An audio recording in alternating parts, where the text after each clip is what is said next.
आज हम बनाने वाले हैं सूजी के पापड़। बहुत डिलीशियस पापड़ बनते हैं इस तरह से अगर आप बनाएंगे। खासियत ये है कि छोटा सा पापड़ भी फ्राई करने के बाद बहुत बड़े साइज में हो जाता है और खाने में तो बहुत टेस्टी लगते ही हैं। तो चलिए फ्रेंड्स, देर न करते हुए शुरू करते हैं आज की ये पापड़ की स्पेशल रेसिपी। सूजी पापड़ बनाने के लिए यहाँ पर हम ले रहे हैं 2 कप सूजी। चाय वाले कप से 2 कप सूजी है ये। और जिस कप से आप सूजी लें उसी कप से पानी डालें। तो इसका आपको 7 गुना ज़्यादा पानी डालना है, क्योंकि जो सूजी होती है बहुत जल्दी गाढ़ी हो जाती है और ज़्यादा मात्रा में भी सैल आ जाती है। तो इसलिए हम यहाँ पर लगभग 7 गुना पानी इसमें डाल लेते हैं। पानी डालने के बाद पानी को हमने गर्म कर लिया है। इसमें डालेंगे 1 चम्मच जीरा। जीरा आप ज़्यादा ना डालें, क्योंकि जीरा से एक तो पापड़ का कलर चेंज हो जाता है, ब्राउननेस आ जाती है, ऊपर से इनमें कड़वाहट आ जाती है। इसलिए जीरा हिसाब से ही डालें। और स्वादानुसार हम डालेंगे नमक। नमक भी ज़्यादा ना डालें, क्योंकि सूखने के बाद पापड़ में ज़्यादा नमक लगने लगता है। और 1 चम्मच हम डालेंगे इसमें तेल। तेल से पापड़ में मॉइस्चर रहता है, जिससे पापड़ जब हम इनको तलते हैं तो काफ़ी खुशक रहते हैं, अच्छे लगते हैं, टेस्टी। तो चलिए अब हम इसको पानी को अच्छे से गर्म होने देते हैं। पानी जैसे ही गर्म हो जाए अब हम इसमें डालेंगे सूजी। सूजी आपको थोड़ा थोड़ा करके ही डालनी है, इकट्ठे नहीं डालनी है, वरना जैसे ही इकट्ठी जाएगी इसमें लम्स पड़ जाएंगे, एकदम इकट्ठा ही गांठ पड़ जाती है। इसलिए थोड़ा थोड़ा करें, उसको मिक्स करते जाएं, फिर थोड़ी सूजी डालें, फिर अच्छे से मिक्स करते जाएं। तो इस तरह से हमने पूरी सूजी इसमें डाल ली है और अब हम इसको लगातार चलाएंगे। तो सूजी को आपको लगातार लो टू मीडियम फ्लेम पर चलाना है, क्योंकि इसको हमें पकाना भी है। अगर आप हाई कर देंगे तो तुरंत ही गाढ़ी हो जाएगी और पक नहीं पाएगी, तो हमारे पापड़ भी नहीं अच्छे से बनेंगे। तो अब आप इसको जैसे जैसे चलाते जाएंगे सूजी जो है गाढ़ी होती जाएगी। अगर आपको लगता है कि तुरंत ही सूजी गाढ़ी हो गई है तो आप इसमें गर्म पानी मिला दीजिए और इसको पतला कर लीजिए, क्योंकि इसको हमें लगभग 7 से 8 मिनट तक पकाना है। इससे कम नहीं होना चाहिए, वरना पापड़ फट जाते हैं और अच्छे नहीं बनते हैं। तो आप देख सकते हैं सूजी भी काफ़ी पतली है, तो इसको हम लगातार चलाएंगे, 7-8 मिनट तक चलाएंगे और सूजी धीरे धीरे एकदम गाढ़ी होने लगेगी। तो आप देख सकते हैं सूजी पहले से गाढ़ी हो गई है। तो इस तरह से सूजी जब पकने लगे तो आप बीच बीच में इसको लगातार चलाते जाएं, वरना नीचे लग सकती है सूजी गाढ़े होने की वजह से। तो ऐसा नहीं है कि लगातार ही चलाएं, बीच बीच में चलाते जाएं।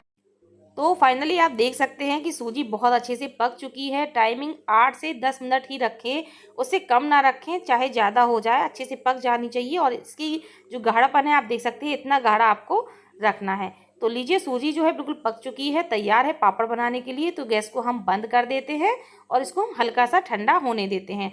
और इससे पहले हमें कुछ तैयारी कर लेनी है, ताकि पापड़ हमारे एक से शेप के बने। तो यहाँ पर आपको मैं 2 ट्रिक बताने वाली हूँ।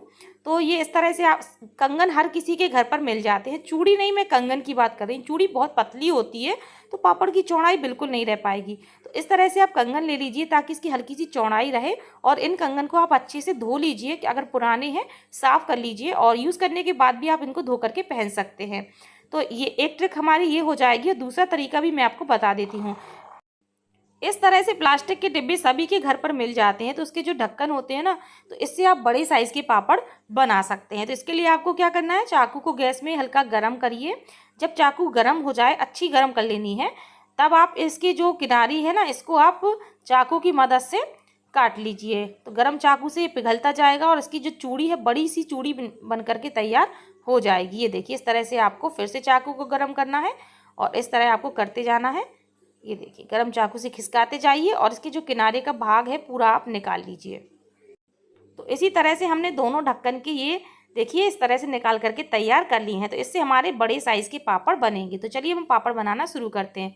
तो पापड़ को आप थाली में भी बना सकते हैं, और जो प्लास्टिक की सीट होती है या पॉलीथिन, उसमें भी आप बना सकते हैं। तो मैं दोनों में ही आपको बना करके दिखाऊंगी और दोनों ही ट्रिक से बताऊंगी। तो आपको सबसे पहले तो, अगर थाली में बना रहे हैं तो ग्रीसिंग कर लेनी है ऑयल की। और आप जितनी भी आपके पास कंगन है तो इनको आप इस तरह से थाली में लगा लीजिए, थोड़ा सा बीच में स्पेस छोड़ दीजिए। तो अब हमने जो पापड़ के लिए बना करके रखा हुआ है मिश्रण, इसको हम 1-1 चम्मच लेंगे और इसमें डालते जाएंगे। तो इससे होगा ये कि जो पापड़ है एक शेप के बनेंगे और बड़े या छोटे नहीं होंगे। और इस तरह से हम डाल देंगे तो बड़ी ही आसानी से बिल्कुल परफेक्टली पापड़ बन करके तैयार होते हैं। तो ये देखिए, इसी तरह से हम सारे कंगन में इस मिश्रण को भर देते हैं।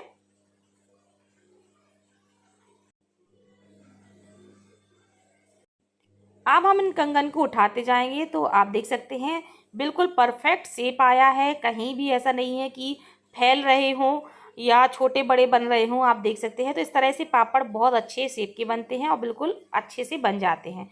तो एक तरीका तो हमारा ये हो गया कंगन से पापड़ बनाने का। तो ये बहुत अच्छी ट्रिक है, आप इस तरह से बना सकते हैं और आपको बार बार धोने की ज़रूरत नहीं है इन कंगन को। फिर से आप इनको रखिए और फिर से पापड़ बना लीजिए। फाइनली आप बिल्कुल आखिरी में इनको धो सकते हैं। तो लीजिए, हमने कंगन की मदद से ही दोनों थालियों में इस तरह से पापड़ बना करके तैयार कर लिए हैं। अब चलिए दूसरी ट्रिक से बनाते हैं। तो यहाँ पर हमने प्लास्टिक शीट बिछा दी है, तो इसको भी आप चाहे तो ऑयल से ग्रीसिंग कर सकते हैं। और इससे हम बनाने वाले हैं बड़े साइज़ के पापड़। जैसे आलू के पापड़ होते हैं ना बड़े बड़े, उतने ही साइज़ के हम बनाएंगे। तो वैसे तो फैलाने में बड़ी दिक्कत होती है, शेप भी परफेक्ट नहीं आता है। तो इस तरह से आप पापड़ को, मिश्रण को बीच में फैला दीजिए। तो हम दोनों रिंग में इस तरह से फैला देंगे, पतला पतला फैलाएंगे। और अब हम रिंग को उठा लेंगे तो एक शेप के हमारे पापड़ ये बन करके तैयार हो गए हैं। तो आपको जैसे भी पसंद हो, जितने छोटे या बड़े साइज़ में आप बनाना चाहते हैं, इस तरह से इसकी रिंग बना करके तैयार कर सकते हैं। ये देखिए, तो इसी तरह से हम उठाते जाएंगे और सारे पापड़ बना करके तैयार कर लेंगे। तो लीजिए, हमने बड़े पापड़ भी बना करके तैयार कर लिए हैं। तो हमारे सारे पापड़ बन गए हैं। अब हम इनको धूप में सूखने के लिए रखेंगे। तो हम इनको लगभग 2 से 3 दिन तक सुखाएंगे। पापड़ जितने अच्छे से सूख जाते हैं उतने ही बढ़िया बनते हैं। जब आप इनको फ्राई करेंगे तो उतना ही बढ़िया छिलता है पापड़। तो चलिए, इनको हम धूप में सूखने देते हैं। तो लगभग 2 दिन में मेरे पापड़ सूख गए हैं। अगर अच्छी धूप है तो 2 दिन में ही सूख जाते हैं। तो आप देख सकते हैं बहुत बढ़िया सूजी के पापड़ बन करके तैयार हो गए हैं, बिल्कुल एक शेप के बने हैं। तो चलिए, इनको अब हम फ्राई करेंगे। तो कढ़ाई में हमने तेल को गरम कर लिया है और यहाँ पर मैं आपको एक टिप दे देती हूँ। अगर आप करछली से तुरंत पापड़ को दबा दीजिए तो पापड़ एकदम सीधा टेढ़ा मेढ़ा नहीं होता है, काफ़ी अच्छे से भुनता है। तो ये देखिए कितना बड़े साइज़ का पापड़ भुन गया है, छोटा सा था और काफ़ी बड़े साइज़ में हो गया है। तो इस तरह से हम और भी पापड़ भून करके तैयार कर लेंगे। इनको हम दबाते हुए भूनेंगे ताकि एकदम टेढ़ा मेढ़ा ना हो। तो इसी तरह से मैं आपको छोटे वाले पापड़ भी फ्राई करके दिखा देती हूँ तल के। तो आप देख सकते हैं कितने बड़े बड़े साइज़ के पापड़ भून करके तैयार हो रहे हैं। तो इस तरह से हमने सारे पापड़ भून लेते हैं। तो लीजिए, हमने पापड़ भून लिए हैं। मैं आपको इनको तोड़ करके दिखाती हूँ कि ये कितने क्रिस्पी हैं। तो ये खाने में भी बहुत स्वादिष्ट है। इस तरह से आप एक बार पापड़ ज़रूर बना करके देखें, आपको बहुत पसंद आएंगे। फिर मिलते हैं अपने अगले वीडियो में। Thank you.